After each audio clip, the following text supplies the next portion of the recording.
ஒரு சமயம் நடந்த விஷயம். ஒரு மலையில 4 வெள்ளை புலி குட்டிகள் வாழ்ந்து வந்தது. இதுங்க நாளும் இப்ப ரொம்ப சின்னதுங்க. இன்னைக்கு ரிங்கு தன்னோட அப்பா மோகன் கூட மலைய சுத்தி பார்க்கிறதுக்காக போனான். அப்பதான் அவன் அந்த 4 வெள்ளை புலி குட்டிகளை பார்த்தான். அவன் அத பூனைகள்னு நினைச்சுக்கிட்டான். அப்பா, இந்த 4 பூனையும் எவ்வளவு அழகா இருக்கு. ஆமாப்பா, ரொம்ப அழகாக தான் இருக்கு. ஆனால் இதை நம்ம கூட கூட்டிட்டு போக முடியாது. அம்மா ரொம்ப திட்டுவாங்க. அப்ப சரி, நான் இதுங்க கூட கொஞ்ச நேரம் இங்கேயே விளையாடுறேன். ரிங்கு ரொம்ப நேரமா அந்த மலையில அந்த புலிக்குட்டிகள் கூட விளையாடிட்டு இருந்தான். அப்புறம் சாயந்தரம் ஆனதும் மனோஜ் அவன்கிட்ட என்ன சொன்னார்னா, இங்க பாரு ரிங்கு, வா, நம்ம ரொம்ப தூரம் போகணும். ராத்திரியில காட்டு வழியில கடந்து போறது கஷ்டமா இருக்கும். அப்படியா? அப்ப சரிங்கப்பா, நீங்க சொல்ற மாதிரியே செய்வோம். ஆமாப்பா, கவலைப்படாத, வா, நாம இப்ப போகலாம். ரிங்குவும் மனோஜும் அங்கிருந்து புறப்பட்டு போனாங்க. அப்புறம் 4 புலிகளும் ரிங்கு போறதையே பார்த்துக்கிட்டு இருந்ததுங்க. ராத்திரி ஆயிடுச்சு. மனோஜும் ரிங்குவும் மலைப்பாதைகள்ல பயணம் செஞ்சு அவங்க வீட்டுக்கு வந்து சேர்ந்துட்டாங்க. அம்மா, உங்களுக்கு ஒரு விஷயம் தெரியுமா? இன்னைக்கு மலையில நான் 4 பூனைங்க கூட விளையாடினேன். அப்படியா? அதுங்கள கூட ஒன்னும் கூட்டிட்டு வந்துடலையே. இல்ல இல்ல, நான் முதல்லயே வேண்டான்னு சொல்லிட்டேன் மாலதி. பாத்தியா ரிங்கு, உன்கிட்ட சொன்னல, அம்மாவுக்கு அதெல்லாம் பிடிக்காது. அப்பதான் கதவை யாரோ தட்டுற சத்தம் கேட்டுச்சு. மாலத்தியும் ரிங்குவும் போய் அந்த கதவை திறந்தாங்க. யாருமே இல்லையே. யார் இது இந்த நேரத்துல விளையாடுறது? அம்மா, இங்க பாருங்க, கீழே விளையாடுறது இதுங்க தான். ஐயோ கடவுளே, இது என்ன பெரிய தொந்தரவா போச்சு. இது தொந்தரவு இல்ல, பூனைங்க. வாங்க வாங்க, உள்ள வாங்க. அந்த 4 புலிக்குட்டிகளும் வீட்டுக்குள்ள வந்ததுங்க. அட, இதெல்லாம் எப்படி இங்க வந்துச்சு?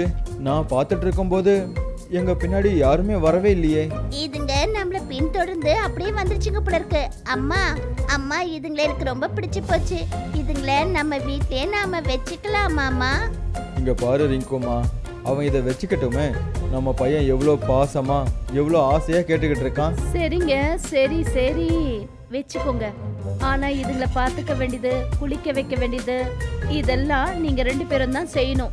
இப்பவே நான் சொல்லிட்டேன். ஆமா, சரிங்கம்மா, நான் இதுங்கள பாத்துக்கிறேன். இது போல அந்த 4 புலிகளையும் அந்த வீட்ல உள்ளவங்க அவங்க வீட்ல வச்சுக்கிட்டாங்க. சொல்ல போனா இந்த கிராமம் ரங்கீன்பூர் தன்னோட பேரால ரொம்பவே முரண்பாடு உள்ளது. இங்க பருவங்கள் சரியான இயக்கத்துல நடக்கிறது இல்ல.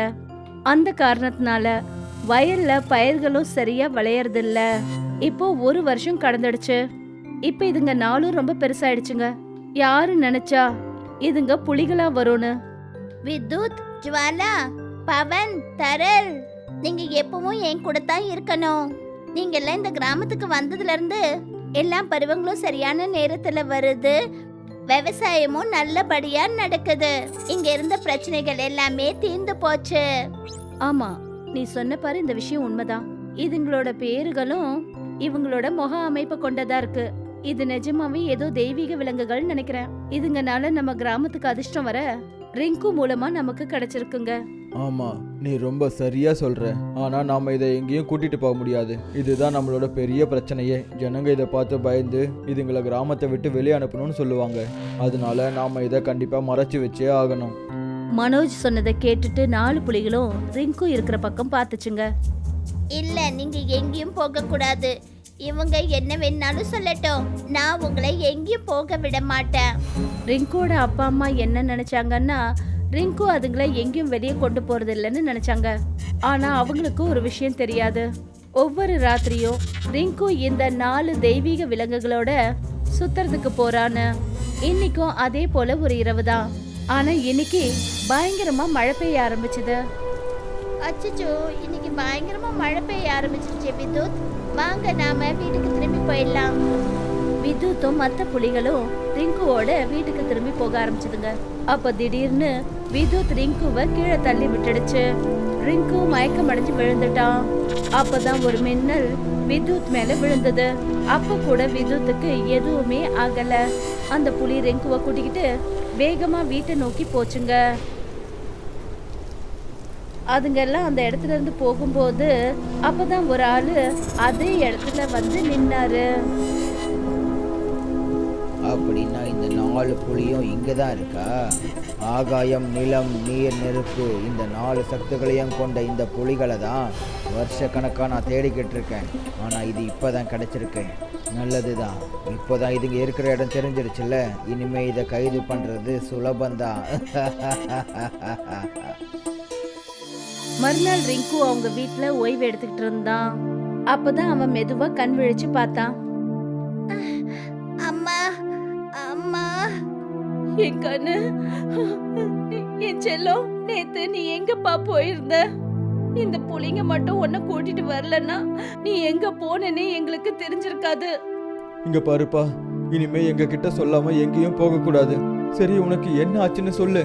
நீ எதுக்காக திடீர்னு மயங்கி விழுந்த? ரிங்கு யோசிச்சு பார்த்தான். அப்ப என்ன நடந்ததுன்னு அவனுக்கு ஒரு விஷயம் ஞாபகம் வந்தது. விதுத் அவனை தள்ளி விட்டதாவும் மத்த 3 புலிகளும் அவன் மேல பாஞ்சா மாதிரி அவன் நினைச்சுக்கிட்டான். எனக்கு எதுவும் ஞாபகம் இல்லப்பா. நான் சும்மா வெளியில நடந்து போனேன்னா அப்பதான் ஏதோ நடந்துச்சு. அப்புறம் என் கண்ணை திறந்து பார்த்ததும் நான் இங்க இருக்கேன். அப்புறம் அதே ஆளு நேத்து ராத்திரி அந்த இடத்துல இருந்தவரு அவங்க வீட்டுக்கு வந்தான். பொய் சொல்கிறது பாவம்ப்பா. அங்கே உண்மையாக என்ன நடந்ததுன்ற விஷயத்த எதுக்கும் அம்மா அப்பா கிட்ட சொல்லாமல் இருக்க? நீங்க யாரு? அப்புறம் இந்த வீட்டுக்குள்ள எதுக்கு வந்தீங்க? நான் ஒரு வழிபோக்கன். என் பேரை தெரிஞ்சுக்கிட்டு நீங்கள் என்ன பண்ண போகிறீங்க? பேரெல்லாம் வேண்டாம், என்னன்னு சொல்லுங்க. இங்க எதுக்காக வந்திருக்கீங்க? அப்புறம் நேத்து நீங்க அப்படி என்ன பார்த்தீங்க? சரி, முதல்ல என் பேரையே தெரிஞ்சுக்கோங்க. என் பேர் ரகுராஜ். அப்புறம் நான் இந்த புலிகளை தேடி தான் இந்த இடத்துக்கு வந்திருக்கேன். அப்போதான் நேற்று உங்கள் பையன் இந்த புலிங்களோட சேர்ந்து காட்டுக்குள்ளே போகிறத என் கண்ணால் நான் பார்த்தேன்.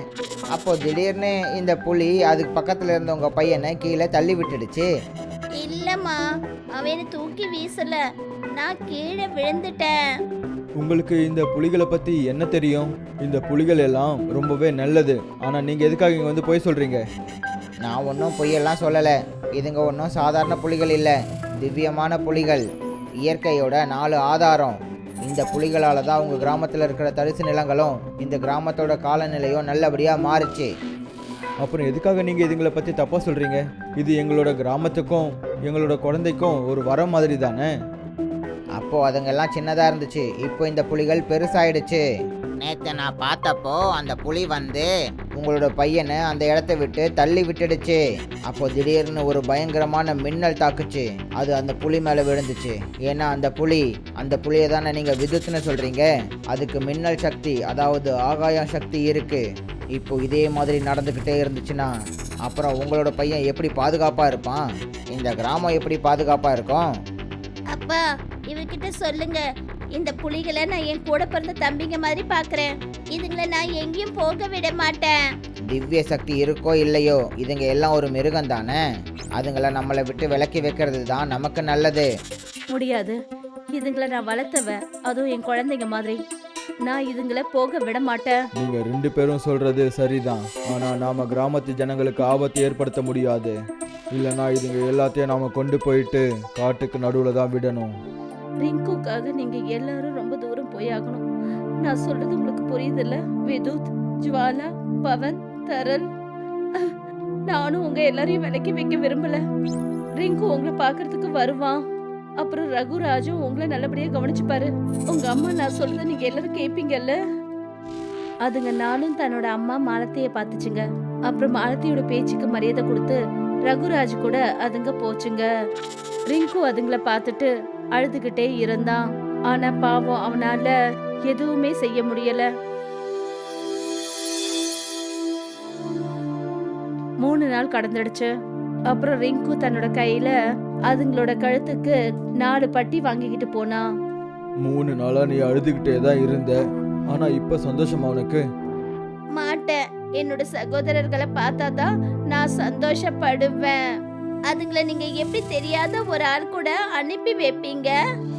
சரி சரி, ஓகே. இப்போ நாம அந்த காட்டுக்கிட்ட போய்கிட்டு தானே இருக்கோம். அவங்க மலைப்பாதை வழியில போனாங்க. அதுக்கப்புறம் அந்த மலைக்கு மேல போனாங்க. அப்பதான் மனோஜ் திடீர்னு ரிங்குவை தடுத்து நிறுத்தினாரு. என்ன ஆச்சுப்பா? அங்க பாரு, அப்பதான் ரிங்கு பார்த்தான் அந்த 4 புலிகளும் ஒரு கூண்டுக்குள்ள அடைக்கப்பட்டிருந்ததுங்க. அப்புறம் அதுங்கள ஒரு பூட்டு போட்டு பூட்டி வச்சிருந்தாங்க. அப்பா எதுக்காக இதுங்களை இப்படி அடைச்சு வச்சிருக்காங்க? அவங்க என்னவோ சொல்றாங்க, கவனமா கேளு. நீ அந்த குழந்தைய மின்னல்ல இருந்து காப்பாத்திட்ட. ஆனா அவன் பயந்து போனதுக்கான காரணம் நீ அவனை உன்னோட சக்தியால பாதுகாத்த. ஆனா நான் என்ன சொன்னேன், நீ அவனை காயப்படுத்தி அந்த மின்னல் உன் மேல பட்டுச்சுன்னு சொல்லிட்டேனே. அவங்களும் அதை ஒத்துக்கிட்டாங்க. இப்போ நீங்க எல்லாம் என் கையில இருக்கீங்க. உங்க 4 பேரையும் நான் பல வருஷங்களா தேடிக்கிட்டு இருந்தேன். ஒரு வழியா நீங்க எனக்கு கிடைச்சிட்டீங்க. ஆமா அண்ணே, இனிமே நம்மளை யாராலையும் தடுக்கவே முடியாது. இதுங்களை நம்மளோட கட்டுப்பாட்டிலேயே வச்சுக்கலாம். இதுங்க நம்ம சொல்றதை கேட்கவே இல்லைன்னா அந்த குழந்தைய காயப்படுத்திடுவோன்னு சொல்லலாம். ரிங்கு புதற்குள்ள இருந்து அங்கே ஓடி வந்தான். அப்புறம் மனோஜ் அவனுக்கு பின்னாடியே வந்தாரு. நீங்க 2 பேரும் யாரு? இந்த 4 பேரோட அண்ணனும் அப்பாவும் வந்திருக்காங்க. இங்க எதுக்கு வந்திருக்கீங்க? நீங்க நடந்து எங்களை தேடி காட்டுக்குள்ளேயே வந்துட்டீங்களா? நீங்க 4 பேரும் என்னை பத்தி கவலைப்பட வேண்டிய அவசியம் இல்ல. ரகுராஜ் ரிங்குவை நோக்கி வந்தான். அப்பதான் அந்த புலி தன்னுடைய மனித பாஷையில பேச ஆரம்பிச்சுதுங்க. அந்த குழந்தைய விட்டு தள்ளிப்போ மனுஷா. நாங்க உன் கூட வர்றதுக்கு என்னவோ சம்மதிச்சிட்டோம் தான். ஆனா நீ மட்டும் எங்க ரிங்குவை தொட்ட, அப்புறம் எங்க 4 பேர் சக்தியையும் நீ பாப்ப. ஏ சரி, நான் எதுவும் பண்ண மாட்டேன். அப்புறம் இந்த இரும்பு கம்பி சிறையை உங்களால் உடைக்க முடியாது. ஆனால் நான் உங்கள் 4 பேரையும் கஷ்டப்படுத்தக்கூடாதுன்னு நினைக்கிறேன். அதனால் இந்த பையனை நான் சும்மா விடுறேன். ரிங்கு, நீ எங்களை பார்க்க வந்திருக்க, எங்களுக்கு ரொம்ப சந்தோஷம். ஆனா நீ இப்போ திரும்பி போயிடு. அப்பா, நீங்க தயவு செஞ்சு இவனை கூட்டிட்டு போயிடுங்க. ஆனா இங்க பாருப்பா, இந்த நிலைமையில என்னால உங்களை விட்டுட்டு போக முடியாது. ரிங்குவுக்கு இதுதான் நல்லதுன்னு அம்மா சொல்லியிருக்காங்கப்பா. அவங்க பேச்சை எங்களால மீற முடியாது. நீ பேசாத, உனக்கு எதுவும் தெரியாது. அம்மா உங்ககிட்ட எந்த உத்தரவும் கொடுக்கல. அவங்களுக்கு இந்த விஷயம் தெரியாது. அதாவது நான் ஒன்னால ஒன்றும் கீழே விழல. அந்த மின்னல் ஓ மேல பட்ட விஷயம் அவங்களுக்கு தெரியாது. ஆமா, இப்போ வீட்டுக்கு வந்துருங்க பசங்களா. அண்ணே, இவங்க என்னவோ நம்ம 2 பேரும் இங்கே இல்லாத மாதிரியெல்லாம் பேசிக்கிட்டே இருக்காங்க. விடு அஜு, இந்த புலிங்க நம்ம பேச்சை கண்டிப்பாக மீறாது. அது மட்டும் இல்லாமல் இந்த இரும்பு கம்பி அதுங்களால உடைக்க முடியாது. அந்த கூண்டுக்குள்ள ஒரு வெடி வெடிச்சது. அந்த 4 வெள்ளை புலிகளும் ரிங்கு கிட்ட திரும்பி வந்துச்சுங்க. விதுத், உன்னால பேச முடியுமா? எங்க 4 பேர்ல நான் தான் பெரியவன். அது மட்டும் இல்லாம இப்போ கொஞ்ச நாள் முன்னாடி தான் நான் பேசவும் கத்துக்கிட்டேன். வாங்க பசங்களா, நாம வீட்டுக்கு போகலாம். 4 புலிகளும் தன்னோட சகோதரன் ரிங்கு கூட வீட்டுக்கு போச்சுங்க. இது மூலமா மனிதர்கள் அப்புறம் விலங்குக்குள்ள எந்த ஒரு பேதமும் இல்லைன்னு தெரியுது. அன்பு பாசம் அப்படின்னு வரும்போது அது மிருகமா இருந்தாலும் சரி, மனிதர்களா இருந்தாலும் சரி, அவங்க ஒரே குடும்பத்தை சேர்ந்தவங்க.